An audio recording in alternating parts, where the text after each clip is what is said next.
Siya po yung namigay, sir? O, ikaw ang nanood ng video, ikaw nag-evaluate. Ako pa magsasabi sa'yo kung ano laman ng video. Akala ko ba, tinignan nyo ng mabuti yung video. Bakit hindi mo alam yung laman ng video? DSW, ano yun? Sir, pwede ko pong tingnan yung sinasabi No, niyo. so you do not know what the laman ng video.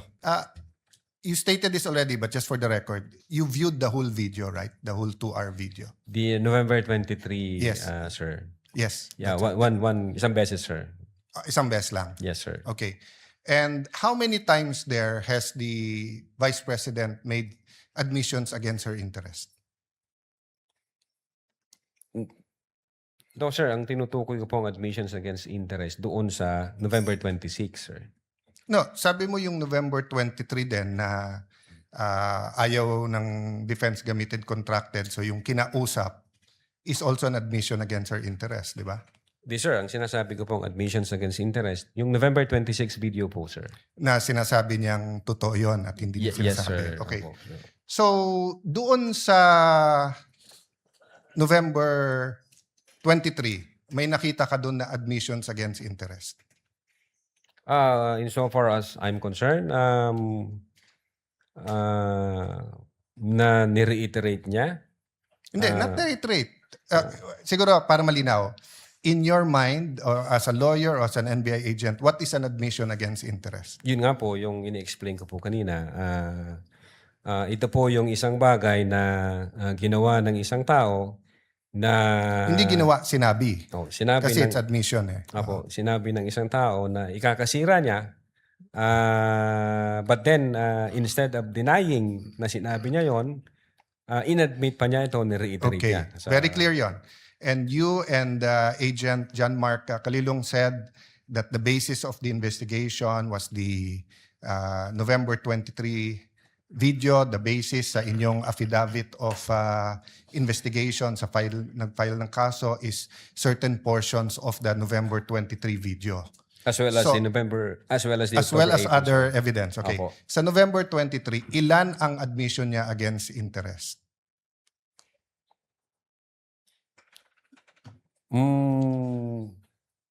Ang sinasabi ko pong admission against interest, This yung is a new November question. 26. This is a new question. If you evaluated well the November 23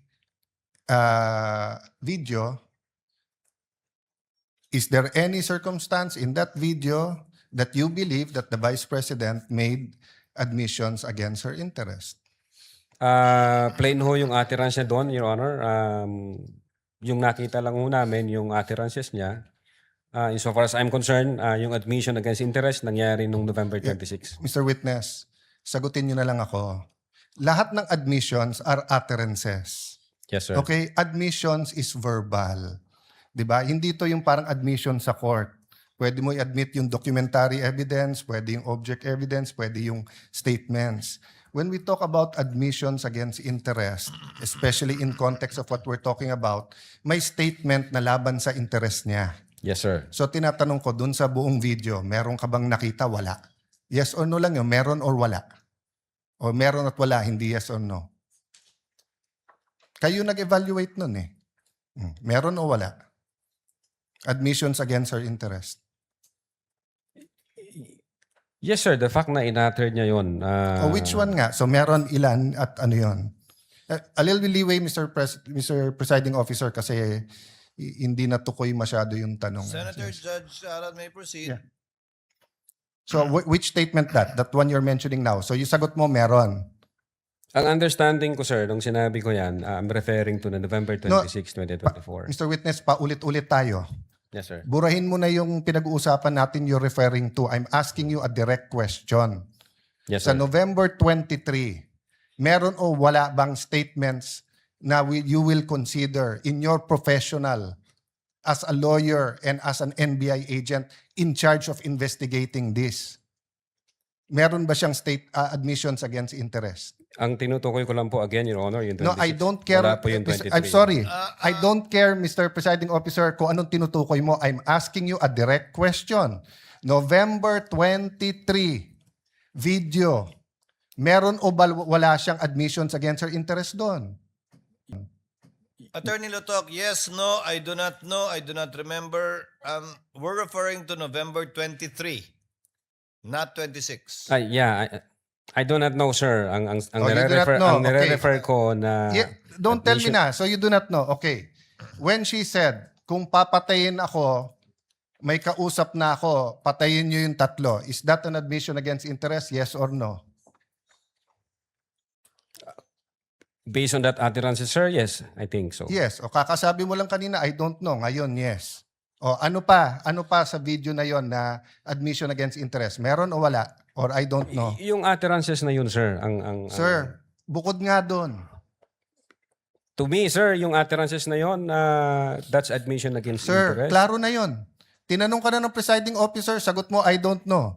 Tinanong kita ng diretso na sa video, biglang you know, biglang sasabihin mo na yun utterance na yon. So ang tanong ko na ngayon, bukod doon, aside from that, Sir, ulitin ko po yung sagot ko. no, you don't need to answer. Yung sinabi ko po na No, I'm admission asking against you, interest. aside from the utterance, the statement, na kung papatayin nila ako, patayin sila, is there any other utterance during in that video that you would consider admission against In so far interest? as I remember, wala na po yun. Wala na, okay. When the Vice President said, yung pinamigay sa DepEd, isn't that an admission against her interest kung may pinamigay? Siya po yung namigay, sir. Sir, di Ikaw ang nanood ng video, ikaw nag-evaluate. Ako pa magsasabi sa iyo kung ano laman ng video. Akala ko ba, tinignan nyo ng mabuti yung video? Bakit hindi mo alam yung laman ng video? DSW, ano yun? Sir, pwede ko pong tingnan yung sinasabi No, niyo. so you Specific. do not know what the alaman ng video. Again, tiningnan ko po ang video one time and ang nag-review po ng video yung agent on case. Yes, but you're the agent in charge and you're the one who filed the affidavit. Okay, Yes, sir. next question. Nung sinabing mag-people power, tapos ang sinabi niya, hindi yun yung solusyon. O kung nag-people power, sino magiging presidente? Kung nag-people power at mawawala ang Pangulong Marcos, sino magiging presidente? Siya, sir. Opo. So hindi ba admission against her interest din? Siguro sa interest niya, maging presidente. Pero ang sinabi niya, what? I think so, sir. Okay. So I mentioned 3. So my next question. When you have an admission against interest, do you take the whole admission or you can cut it up into parts? Again, Your Honor, yung If my admission against interest is 1 sentence or 1 paragraph or 3 sentences, can you take 1 sentence and say yun lang yung admission and the 2 other sentences are not? Can you divide I it think up? it should be the whole, sir. The whole sentence. So the whole sentence niya, nung sinabi niyang kung papatayin ako, is pinagbibintangan niya yung tatlo na papatayin siya. So if you say it's an admission against interest and you believe it, you also have to believe na papatayin siya nung tatlo. The same thing, if you're going to say na namudmud siya sa DepEd, ang sinabi niya galing sa First Lady yung pera. So you're also going to have to believe that. So if you're going to believe her, na yung ibang sinabi is seditious, ngayon sinabi nga niya, hindi solusyon ng people power. So as the evaluator, bakit hindi consistent yung evaluation niyo nung video? No, I think yung in so far as people power is concerned, I think sinabi niya yata na, yes ma'am, natutuwa ako dun sa ginagawa niyo. Hindi. Your Honor. Pwede ko pong ulitin. Your Let Honor. the record speak for itself. It's on Yes, Your page 26. Same paragraph nung sinabi niyang papatayan, no? But having said that, last question, no? Bakit sa cybercrime ni-refer? Ba't hindi sa anti-terrorism or sinabi mo meron Intel Group? Bakit sa cybercrime? Your Honor, my cyber aspect po kasi yung violation. Okay. What are the aspects of the alleged threat? One is the cybercrime grave threat. The other one is a possible assassination threat, right? No, Your Honor, yung sinasabi kong my cyber aspect, the utterances was made through Through cyber. And the utterance, in accordance with you, constitute grave threat. yes, sir. But if she meant it, and if it is true, and if it is accurate, it's also an assassination plot, isn't it? Kung totoo yung utterance niya, napapapatay kita, may kausap na ako, hindi ba assassination plot yun? Maybe, sir, yes. No, hindi maybe. NBI kayo nag-aano eh. May nagsabi sa presidente, papatayin kita. How much plain can that be as an assassination plot? That's why, sir, may validation process. That's sir, why may validation. Kaya yung tanong ko, ano ba mas mabigat, yung assassination plot o yung cyber aspect? No, Your Honor. And No, diretso yung tanong. Hindi no. Anong mas mabigat? It's a direct question.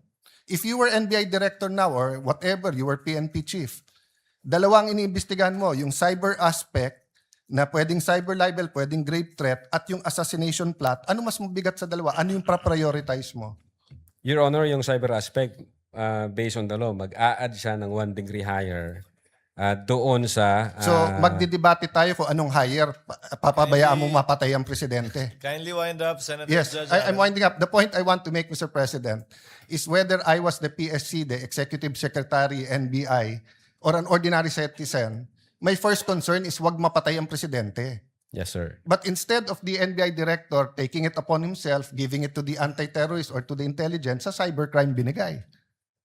Your Honor, again, uulitin ko, yung utterances was made through information and So, communication technology. Kaya may I hope if jurisdictional any one of my cybercrime colleagues here division. become president, magbago yung attitude ng NBI. Mas importante pala cyber kaso sa buhay ng presidente. Not necessarily, Your Thank you, Honor. Mr. President. Noted. Counsel for respondent is